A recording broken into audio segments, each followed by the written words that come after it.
என்னுடைய சகோதர சகோதரிகள் அனைவருக்கும் என்னுடைய பணிவான அன்பான வணக்கங்கள். யானைக்கு தும்பிக்கை ரொம்ப ரொம்ப முக்கியங்க.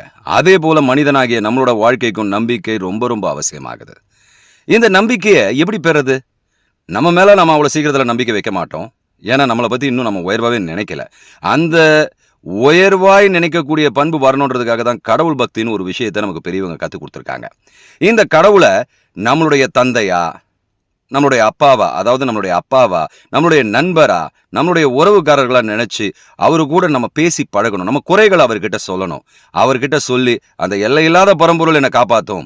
இந்த பெயர் கொண்ட விஷயத்துல அந்த எல்லையில்லாத பரம்பொருள் இருக்கிறது.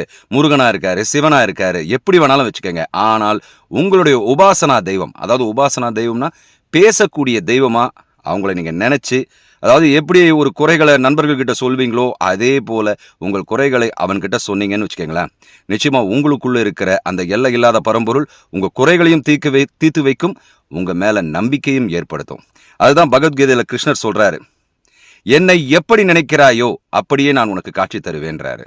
நீங்க அவரை எப்படி வேணாலும் நினைக்கலாம், ஆனால் நினைப்பு தான் முக்கியம். அந்த நினைப்பு இருந்தால் அது உங்க வாழ்க்கையில ஒரு நம்பிக்கை ஒளியை தரும். அந்த நம்பிக்கை ஒளி எனும் கயிறை பிடித்து கொண்டு உங்க வாழ்க்கையில நல்லபடியா முன்னேறலாம்.